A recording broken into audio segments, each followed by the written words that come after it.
Good evening. Welcome, and thank you for joining us for What Universities Owe Democracy, a conversation about expertise, opportunity, and bridging divides.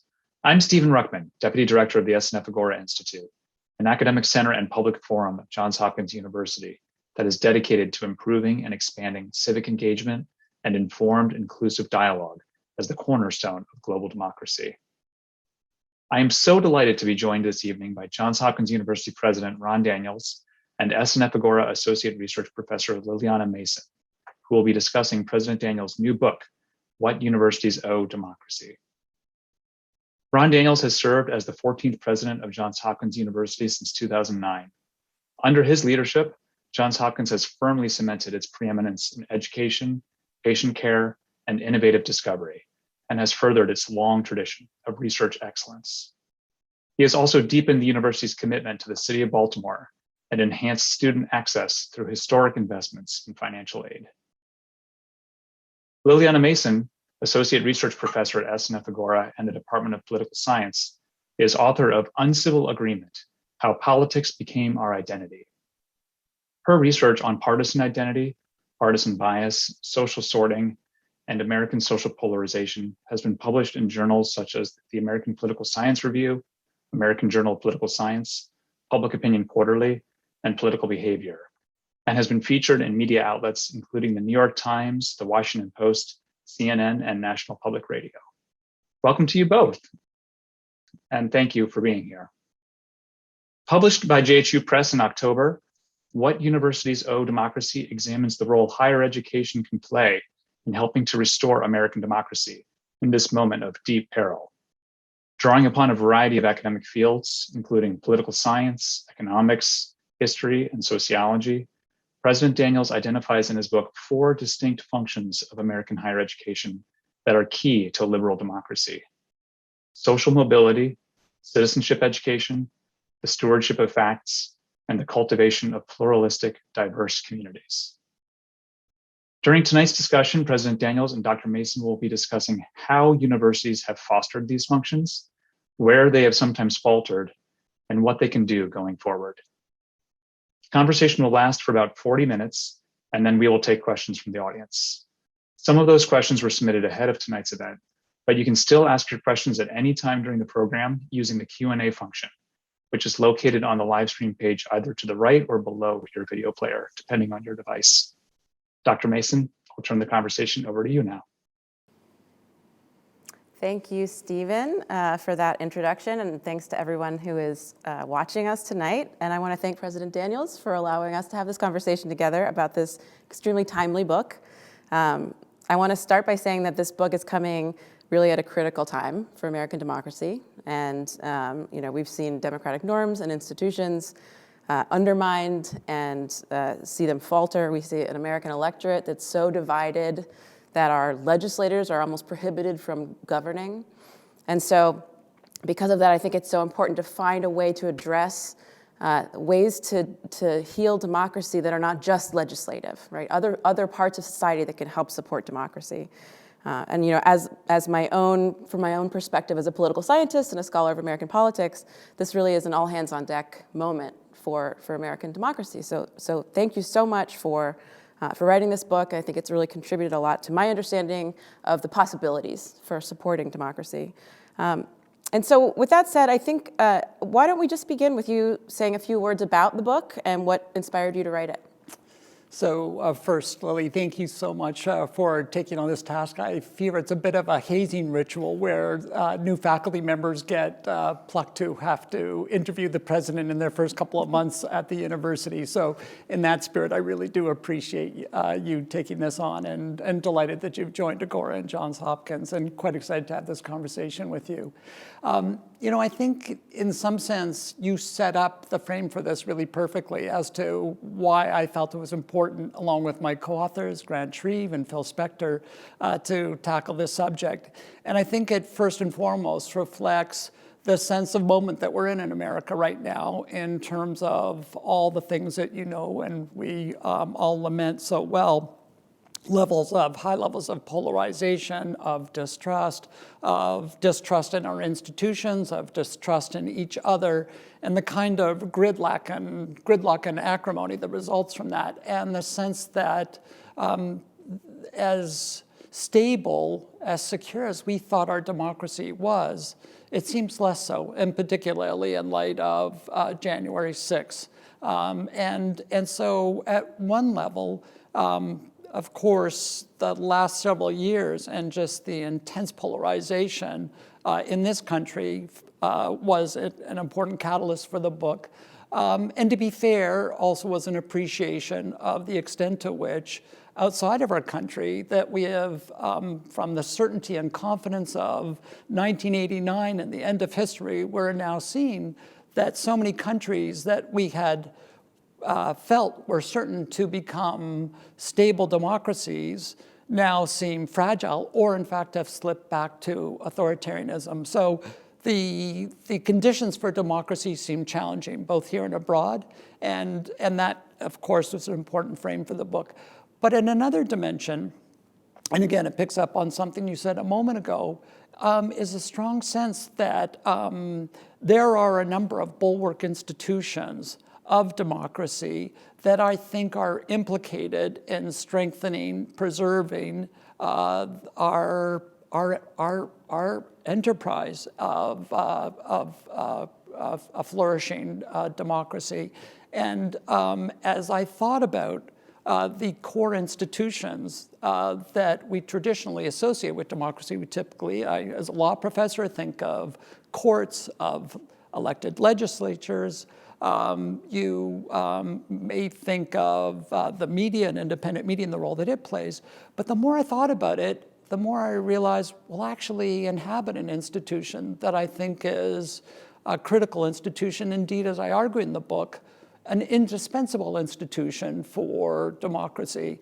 And so it's from that perspective that I started to think through what are the ways in which we contribute to democracy's flourishing? It's well understood that universities require strong democracy for universities to be strong, but I thought it was important to ask the question in the other way. That is, how do universities contribute to the strength of democracy? And as good as we think we are, is there more that we can do to strengthen democracy in this moment? So the way that that you start the book is actually the way that I'd like to kind of get going in this conversation, because we are so polarized at this point that even the terms liberal and democracy are embattled terms. And you have a very specific way of defining both of those terms, and they have very specific meanings in this book. So can you just define what those two terms mean precisely for you in this and the purposes of the book? Sure, and I do this with some trepidation, knowing that I'm speaking to a political science professor. But for me, and I think, again, this is common understanding, when we talk about liberal democracy, and that is the particular focus of this book, is on liberal democracy, we're thinking about two different ideas. One is the idea of popular sovereignty, and that's typically associated with the idea that we have majoritarian will and that we have elected legislatures that are ultimately accountable to the people at large. And that's an important idea that is traditionally associated with democracy. But the liberal component of this, and it's not liberal in the sense that that people think about it in contemporary discourse, about being associated with progressive outlook on society, but rather for me, and I think in the widely understood political science sense, liberalism speaks of personal freedom, in the sense that there are limits on what the state can do, even if it is supported through majoritarian will, on the interests and rights of individual citizens. So there's clear restrictions on majoritarian will. And so for me, particularly as a law professor, you think of the role that constitutions play and the Bill of Rights in limiting the power of the state, even where it's supported by majoritarian will, where it seems to be on the surface democratic, to be able to trench on certain rights, particularly of minorities. And so it is the fusion of these two ideas of majoritarian will, but also of individual rights, and of the need to preserve the individual rights, interests, dignity of the citizens of a state, that when we put these two things together, we get liberal democracy. And as you well know, at times, these ideas are in perfect alignment, and there are times that there is grind in the state in terms of how you reconcile those ideas. But fundamentally, we do know that as difficult as this enterprise of building and sustaining a liberal democracy is, we do know that it is associated with remarkable achievements. Liberal democracies have significant capacity to advance social mobility, economic growth. They're typically more Pacific societies. On a number of different dimensions, these are structures of government that do great things for citizenry. And that's why I felt so passionately about the challenges that liberal democracies are facing. And again, going back to how the university can contribute more effectively to its strengthening. Yes, so speaking of social mobility and these sort of tensions, one of the things that that you talk about in the book as one of the four pillars of what universities can do to support democracy is to increase social mobility. So to help people who tend to be marginalized in American society sort of move up and kind of increase their social capital and their status in society. But that's sort of one of my questions here is that, one of the things we're seeing as a driver of polarization is that the relative status of different groups of Americans is one of the kind of most inflammatory parts of American democracy, where sort of traditionally high status groups who see not their absolute status, but their relative status, where other groups are getting closer to them in terms of status. That is a threat that they feel, and they respond to with often anti-democratic reactions. So how do we mix together this idea of fostering social mobility via the university, and also keeping these status-based conflicts somewhat under control, and at least not exacerbating these status-based conflicts that we're seeing today? Right.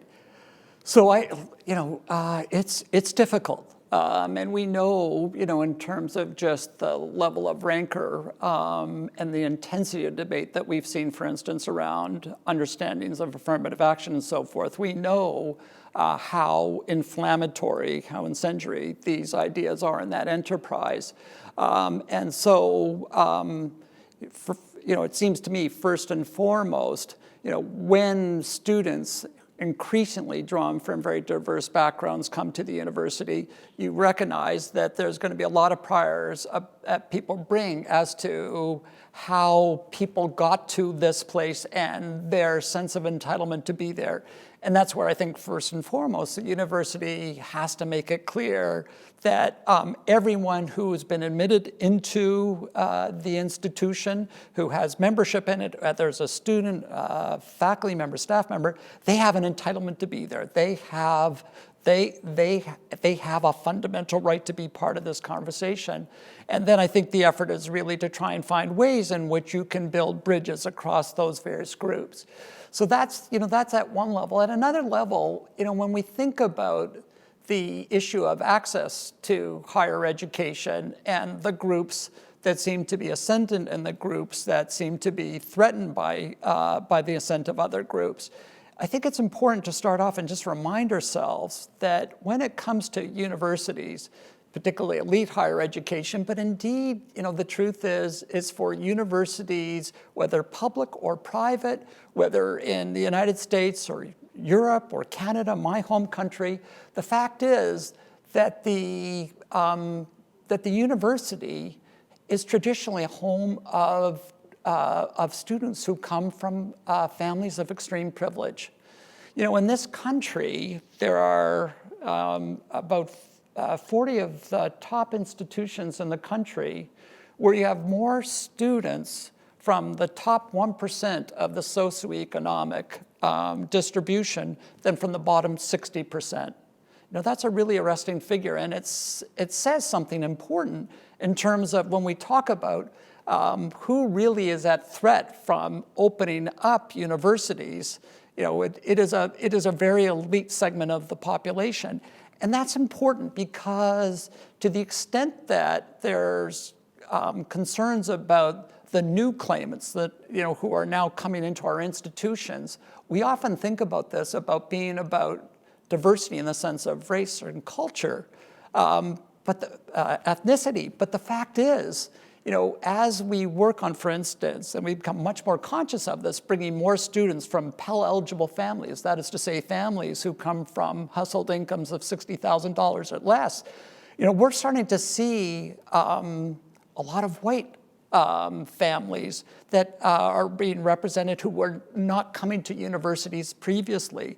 So it's an interesting phenomenon where, as we think about some of the new claimants, the new participants who are coming to universities and who might be upending the order as a result of very intentional efforts by a more expansive and creative admissions policy that a number of universities like ours are running, you start to see, well, it's getting complicated because there are these families that have been in the country for centuries and who were ostensibly part of majoritarian culture, but who could never see themselves here. So now we start to see, you know, as we get to think about how we bridge the different communities in our university, you start to see maybe, you know, that people will start to transcend certain types of identities and start to see that maybe the socioeconomic,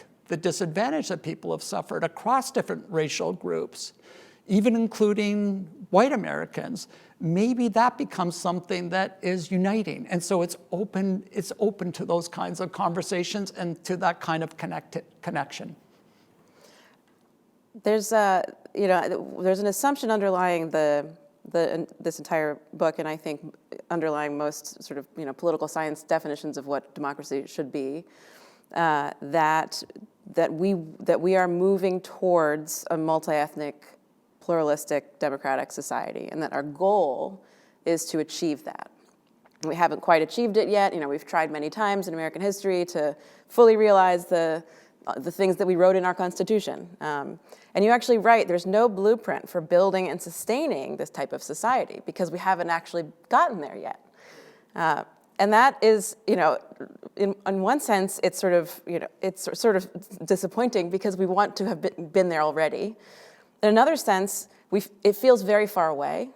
And if you were to imagine America, or the United States in particular, having kind of this reckoning with the fact that we're not all the way there, that we're not a fully egalitarian, multi-ethnic democracy, if you were to imagine our country kind of coming to grips with that and truly facing it, we might also imagine that there would be a huge backlash, right, from traditional forces of white supremacy, patriarchy, you know, all of the traditional systems that have kind of held us back from having that kind of truly egalitarian democracy. And so I wonder how you think about the role of universities in the face of that backlash, so that it's you know, yes, we can bring in students who were, you know, generally not privy to this type of sort of high education, but if we're going to see a backlash, regardless of this sort of process of progress, how do universities handle that, and how do they address that backlash, you know, sort of head on or not head on? So again, I know, and I'd be interested in your views on this as well, because I know you think a lot about this on a grander scale, and not just in the context of the university. But you know, it seems to me that you one level, we have to be prepared for the possibility that we will see this backlash. And in some sense, we see this at various moments where the idea of the university and its role is under contestation, and particularly in parts of the country that just don't see themselves in our activities. And so, again, when as I discuss in the book, the university has these roles that I think connect quite intimately to the democratic experiment. We're talking a lot about social mobility. It just seems in that domain, again, if I could just return to something I said a moment ago, the way in which it's only been, the last couple of years that even socioeconomic status, is being talked about in a very explicit way, and that even that U.S. News and World Report is now building into its algorithm for evaluating the performance of universities, however you feel about that ranking system. But the fact that they're now focused on how many students from low-income families are coming into the institution, and are they completing university at the same pace of students from more advantaged families, says something about ways in which we can speak to a part of the population that may not have heard us before and really have understood the character or commitment to equal opportunity. So I think something like that is helpful. I think the other themes that I touch in the book, where I talk about even the restoration of talking explicitly about the character of the democratic opportunity, and trying to equip our students with a belief in the core ideas of this country, albeit unrealized fully. It's not fully realized, but nevertheless be seen to be protecting that idea that hopefully still has some resonance and is unifying. And again, I know these are things that you've thought about. It seems to me in those ways, along with how we deal with thinking about sharing the bounty of ideas, about facts and knowledge in a way that, again, touches people with the problems, with the dilemmas that they're confronting. And again, I think this is something that we have powerful purchase with. So, a point of pride, of course, for Johns Hopkins is this amazing site that Lauren Gardner and others created to be able to track COVID, which we know became the authoritative source for how people understand the magnitude of the pandemic and the death and infection that resulted from that. That's something that people across the political spectrum, in some sense, went to because they just wanted to have facts and to have reliable facts. Again, I think that's a way in which we build capital that hopefully engenders a deeper level of trust in the nature of our enterprise, and again, maybe cuts against some of the risk of the backlash that you talk about. But fundamentally, we have to understand that we are regarded as places of privilege, and that the respect and confidence of the country has to be earned and re-earned. And even in the face of populism and of anti-intellectualism, which of course is deeply inimical to our mission, there's still moments in which you've got to think about how can we somehow cut through that din and be able to get people who even reflexively are now suspicious of us, who can say, well, hey, my kid here in the middle of the country, in a red state, in a rural community, got that, was invited to apply to a place like Hopkins, got admitted, is going there, or I've relied on their data, or I understand, these are institutions that are fighting to build an idea of the best of what this country can be. I think that becomes stirring, and perhaps won't on its own solve all the problems of our democratic challenges right now, but it may contribute in a non-trivial way.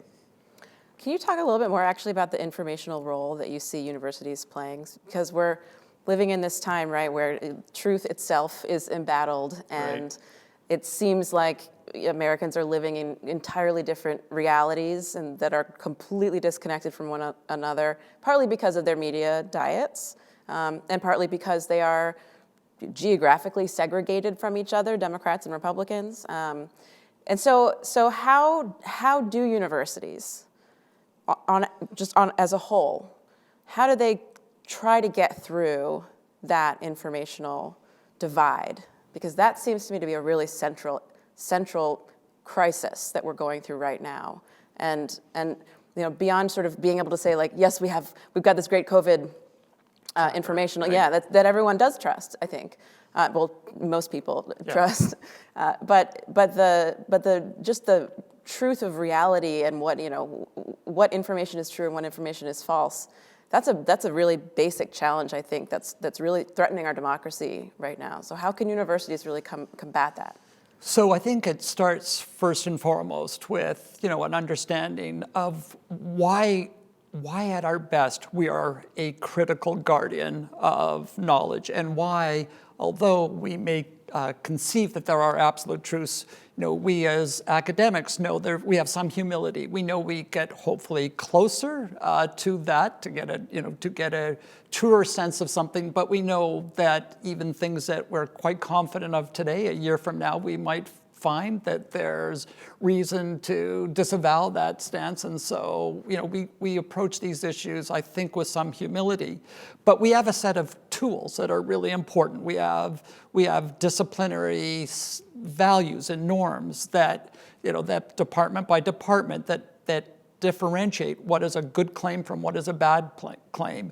We have a strong sense of commitment to reason and to the ways in which we find or present good arguments and arguments that will withstand scrutiny. And then, of course, we have this deeply, deeply intense commitment to the idea of skepticism and contestation and challenge that, again, makes us a special place for truth claims and allows us to be effective at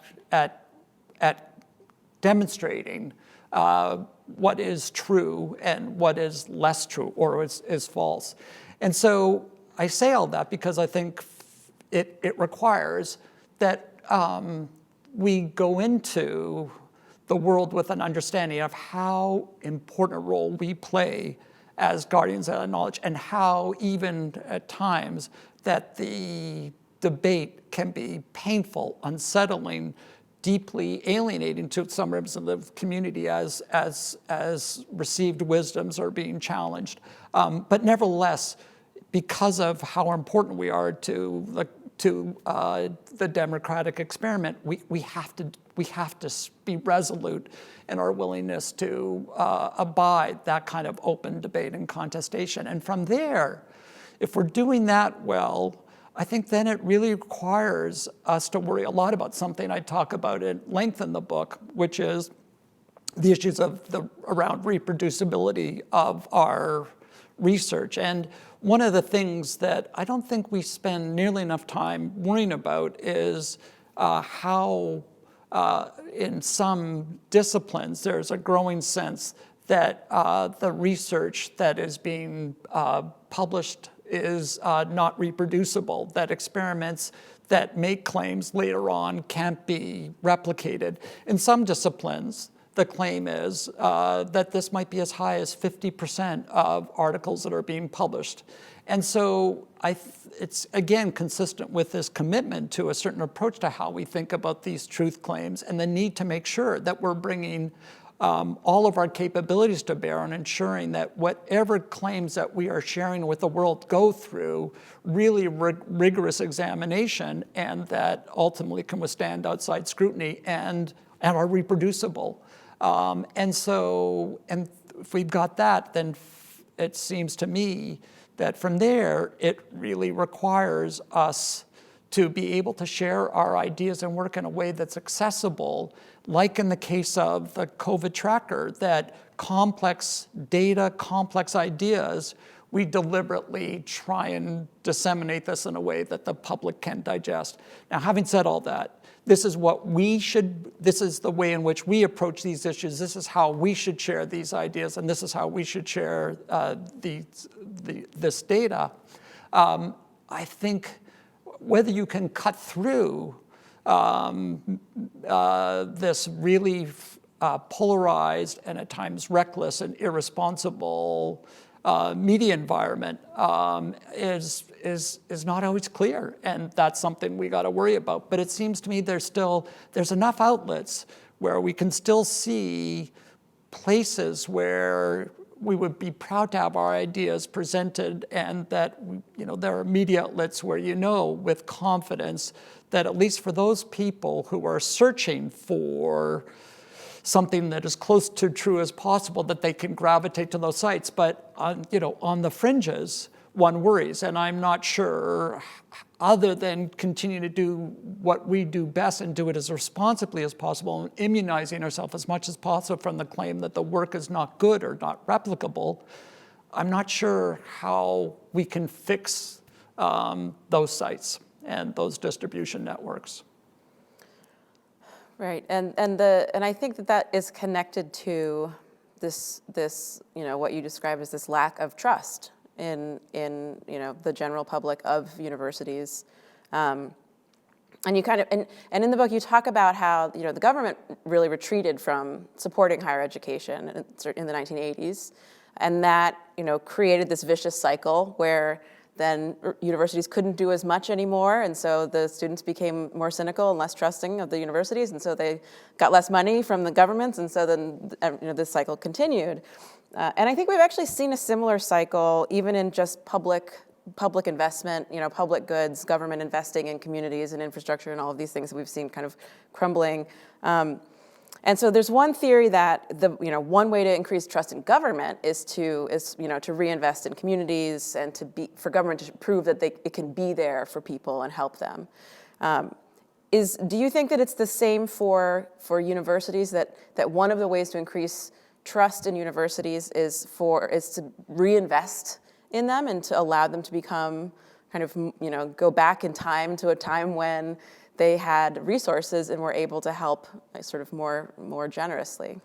So the issue really bites, and it's a really important question, but the issue really bites, I think, with public universities in this country, state universities, that were very badly battered during the Great Recession. And what we saw during that time was that state governments, under intense fiscal pressure, decided to pull back from their support of their public institutions. And as a consequence, those institutions ended up having very significant tuition increases and not being able to invest in the kind of financial aid that would mitigate the impact of those increases on students from disadvantaged families. And this was devastating, in terms of the accessibility of those institutions. And as proud as I am of what we do at Hopkins and our undergraduate experience, it is still small compared to the large, we have 5,000 undergraduate students as against the large state institutions that have tens of thousands of students and are very important places where the promise of social mobility is being realized on a great scale. So when those institutions were battered and forced to increase their tuition levels and to function on much less in the way of state resources, I think this couldn't help but denude public trust in those institutions. So, should states, one hopes, if they were to restore the kind of funding that state institutions enjoyed pre-Great Recession and at the level in real terms of what was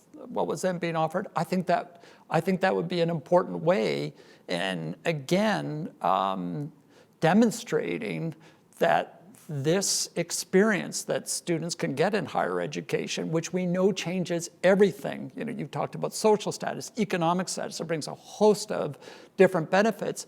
But to the extent that it is done at a quality and with regard to access issues that really model the Jeffersonian idea of equal opportunity, how can that not improve people's confidence in state government as well as these institutions.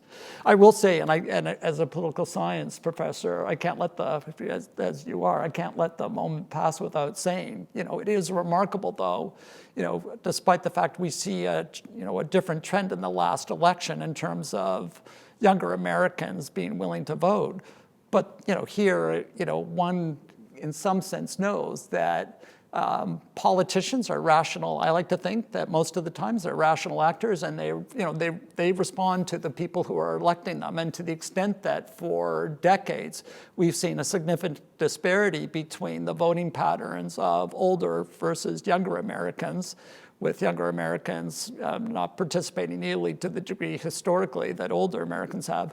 In some sense, it wouldn't be surprising that state governments, when confronted with trade-offs between investing in health and investing in education, we know how that decision goes. So I think in part, this is why it's so important for young Americans to be voting in greater numbers, and particularly around these issues of investment in education and climate change. But I digress.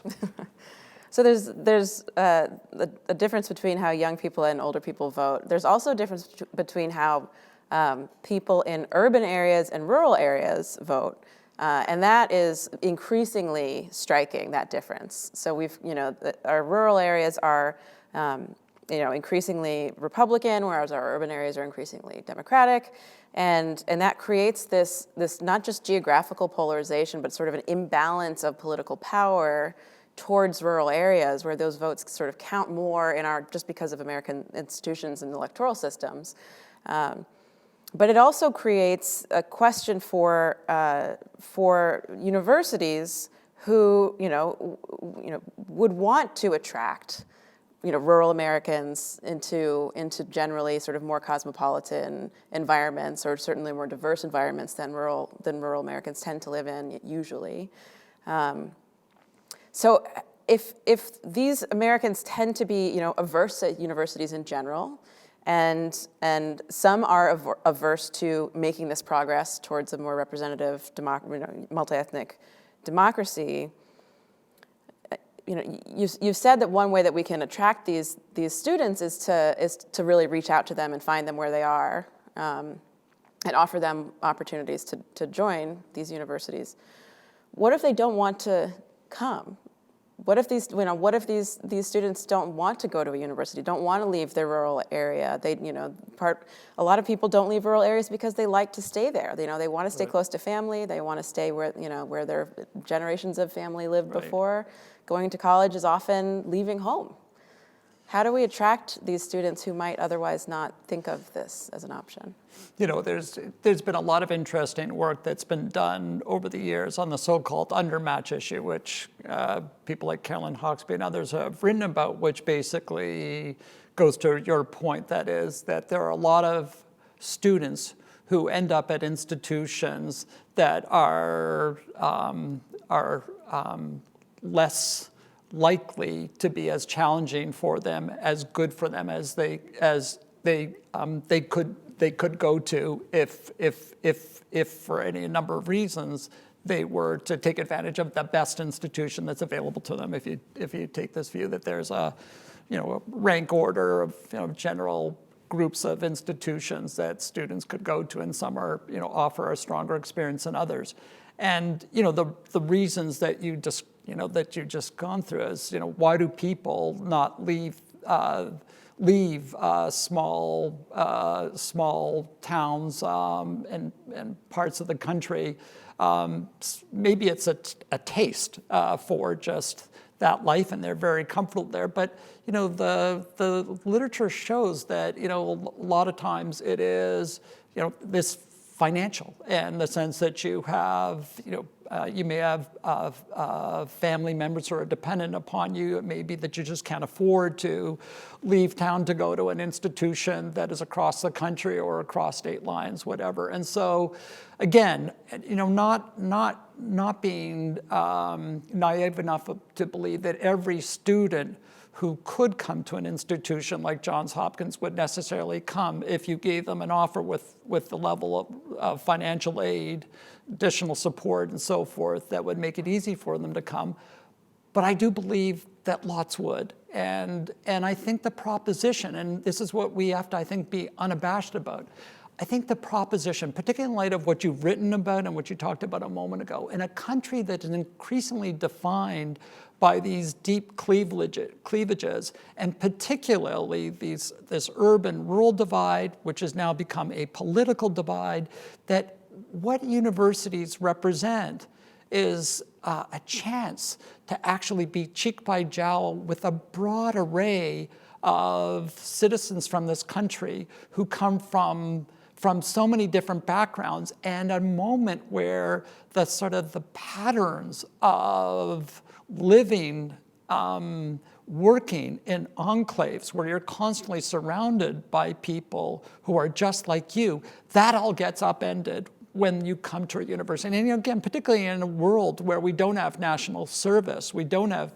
national military service, where we're not forcing this kind of mixing in American society. Universities, represent that opportunity, and I think trying to figure out how we get better at building the case for, assuming we got the financial support right, if that's what's needed, but building the case for why a student would feel, even if I want to go back to my rural community, why they'd want to be part of this experience for 4 years, I think is really important. And I think it's really important for them.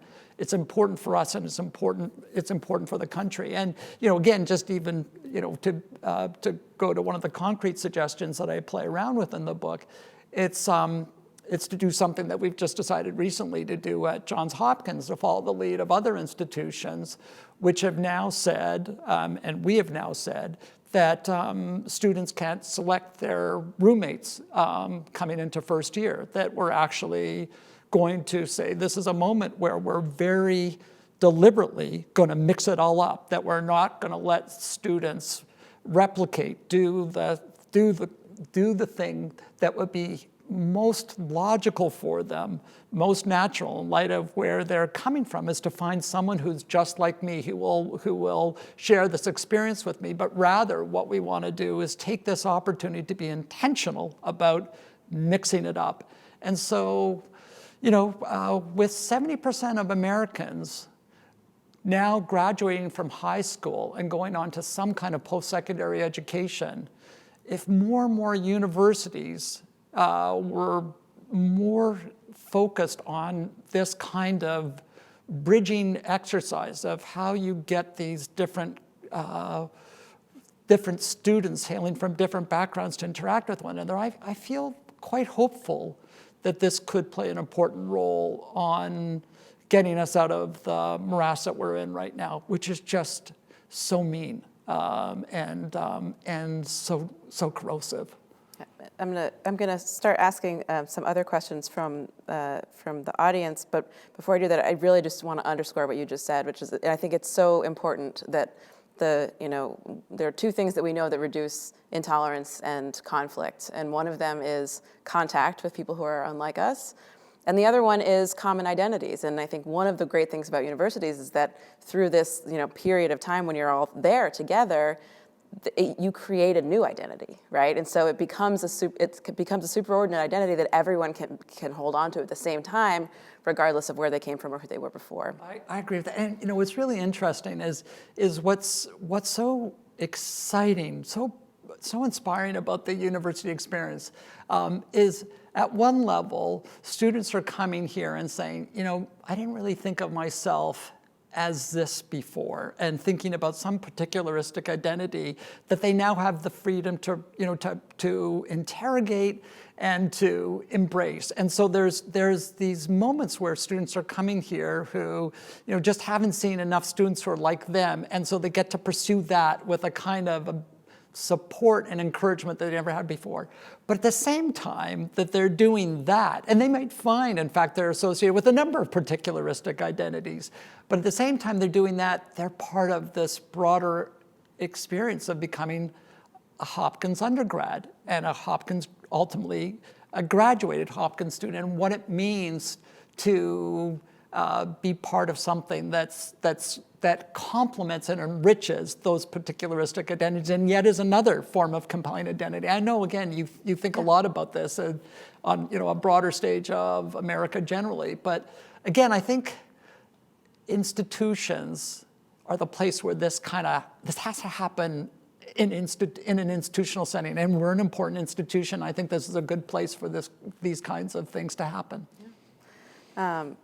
Yeah, I think that's extremely important. I'm gonna give some time to some questions that are coming from people who either registered or are asking questions now. I'm actually going to ask the first question I'm gonna bring up is. This is self-interested because I am on the faculty of the SNF Agora Institute, which is a pro-democracy institute. We have a question. Can we call it a liberal democracy? A liberal democracy institute. By the way, did I get the liberal democracy definition about? Yeah. Right. Yeah, okay. Yeah. Good. Most people don't think of those terms that way. That's why it's important to establish Yeah. that. So someone's writing in as the director of a democracy institute, and says they would be interested in hearing about your views on the state of democracy centers and institutes in academia more broadly, and the importance of a multidisciplinary model of research for addressing issues around democracy. That's a great question, and a great question that I can't speak to the state of all democracy institutes. I know that there are several that have followed the lead of what we've been able to do at Hopkins with the SNF Agora Institute, and I think that precisely as the questioner said, having a dedicated program place on campus that brings together a number of different disciplines to think through the challenges of democracy and how you think about responding to this moment where we worry that this experiment is in peril, I think is really important. And what's exciting about what we're doing at SNF Agora, and particularly exciting when I see colleagues like you who are now here at Hopkins, I think is important in the number of different intellectual perspectives, political perspectives that are all being brought to bear on this moment. And so I think that's having a place on campus where there's programming, research, deep engagement around these issues that hopefully will radiate out throughout the campus and draw a number of colleagues who have interest in these issues into the conversation is really important. And again, it's a way in which I think we as universities earn our stripes in this moment. There's another question. I know that we've had this conversation a little bit before on would it be possible and desirable to create a required course on democracy for all undergraduate students at Johns Hopkins University, or to build other core curricular requirements on civics? So I think that's a very interesting, indeed, I think an important challenge for us. And it's one that I do write about in the book.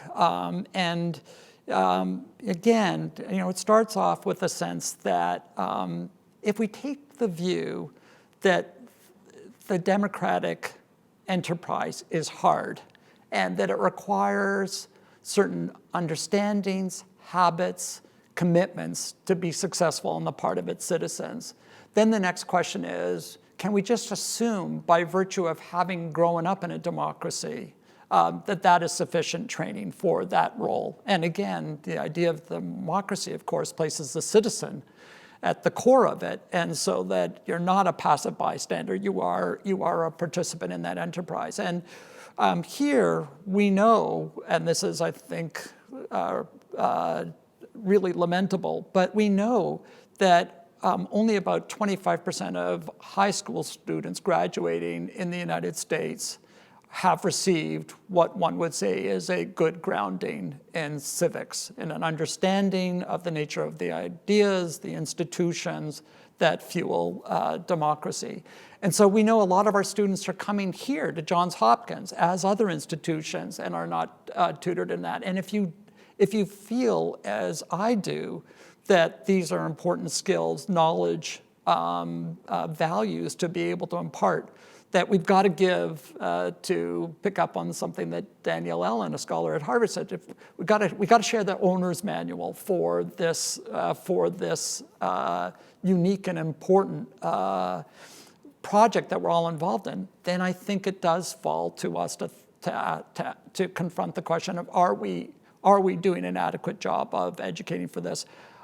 In some ways, over the last several years, in the context of our student orientation, we've had moments like the program that occurs early in our orientation week when we talk about the importance of academic freedom as a central animating idea of the university.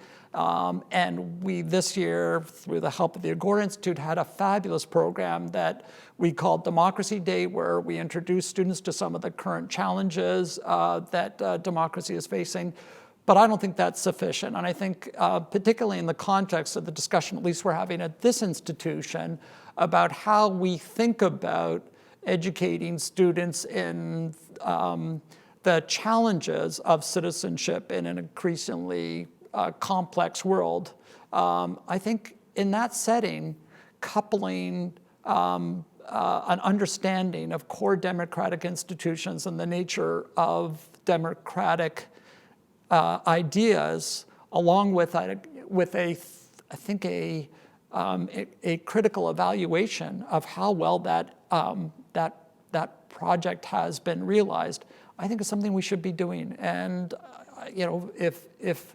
if I had my druthers, I'd really hope that every student would leave having exposure to that. And again, I know the idea of mandatory courses or selections from a group of identified courses is not typically how we think about things at Johns Hopkins. But again, if we go back to this idea, we're in a perilous moment, and that we have the power with the population we have to do something that might be able to help ameliorate some of the worst excesses of this moment. It seems to me we ought to be doing it. So related to that, this question asks, given recent attempts to block the teaching of critical perspectives in public education, what should universities' role be in proactively, not passively, promoting truth and progress? So it's what we have to do. So, it's again, this goes to the core enterprise of the academy and the commitment we have to academic freedom and to supporting difficult, unsettling conversations that lead us to a truer state of the understanding of the world of which we're part. And to my mind, although it is a broad rubric to talk about critical race theory, there are several important ideas embedded in that enterprise that colleagues here at Hopkins and elsewhere are exploring, and that's an important part of what we do, and must be supported. Yeah, I would ask. The way that I think about it is, if truth becomes partisan and our mission is to be nonpartisan, then we can't really be committed to truth, and that's one of the main challenges I think that's facing political scientists and also media figures, and shouldn't be holding universities back, perhaps. So someone does ask, how do we carry out productive conversations with those with entrenched political views on the extremes of the political spectrum? And what can universities do to teach these skills to students and possibly to ameliorate polarization in the long term? So getting through those tough boundaries. Right. So, that's something that, we spend an awful lot of time talking about these moments on university campuses, in which provocative speech comes to campus, and then there's debates as to whether or not the speech should be accommodated or not, and should the speaker be disinvited or supported, and this is again, these moments don't occur with great frequency, but when they do occur, they command lots of attention and they call into question how we deal with this core commitment that I discussed before to academic freedom and open debate. But I think what is really important is to see if we can avoid the moments when it's about the single speaker and try and think about ways in which we construct events, activities where students are seen and participating in debates in which what we're actually doing is bringing together people who have views that are in conflict one another. But as the students see those moments when there is debate around difficult subjects, and they can see the extent to which there's probing, there's testing of the ideas, that maybe it turns out that the differences between folks who are involved in these debates are truly driven by fundamentally different values that animate their positions. But maybe it turns out that they actually have more comedy on those underlying values, and what's really at play is a different understanding of the facts that are involved in a particular debate or policy area. And so here, again, I think that having moments in which we can model the power of civic friendship, and it doesn't mean you ultimately agree with the person with whom you're debating or involved in a conversation that may span years, if not decades. But what's important is you come back to the table and you continue to try and work through these issues in a way that I think if we did more of that, we'd be less called upon to be umpire between these claims as to whether an event should or shouldn't happen, and we become educators in showing the power of this kind of exchange and interaction. So how do we balance that with protecting the dignity and humanity of all of our students, right? Because if some of these speakers are potentially harming our students' feelings of dignity or safety, how do we make sure that everyone feels that they're safe and okay in a place and on a campus, while also having that conversation? So I think it starts with, again, the way we talked before about liberal democracy. These ideas are both important and legitimate, and they often align, but not always. And so here too, I think that our task is to construct as broad an ambit for free speech and for open debate as we can, but at the same time making it clear that that people who are in our community are at the table, have a right to be at the table, have a right to be heard, and that as difficult as unsettling these conversations can be, it ultimately doesn't deny any one participant's right to be here. And that's what we've got to communicate. You are all here because we saw in you a level of achievement and aspiration that makes you really valued members of our community, and so that can't be put in doubt. But having said that, questions, subjects, debates that might be painful or unsettling, I think still have to happen. But hopefully, if we do our job right, we can signal to those who may be unsettled in those moments that doesn't mean that they don't have a right to be here or to be participants in the debate. So that's a task that we have as educators, I think, in contemporary universities. Yeah, great. I think that's universal theme of just sort of like, there are a lot of tensions here, and this is what we're working with, right. This is what we're trying to do. Okay, so I think that I want to wrap our conversation up here. Thank you so much for having that conversation with me. I think we all learned a lot. And we're going to hand it over to Stephen to give us our concluding remarks. Thank you, President Daniels and Dr. Mason, for such a great, thought-provoking conversation. And thank you to our audience for joining us tonight and adding your own questions to this important discussion. If you haven't been able to read What Universities Owe Democracy, you can do so for free on Project Muse. You can find that link on the live stream page below the video player. You can also find information about all of SNF Agora's upcoming events or sign up for our bi-monthly e-newsletter by clicking on the links below. Finally, a recording of this evening's conversation will be available on our website, snfagora.ghu.edu, and on our Institute YouTube channel. Thank you again and enjoy your evening.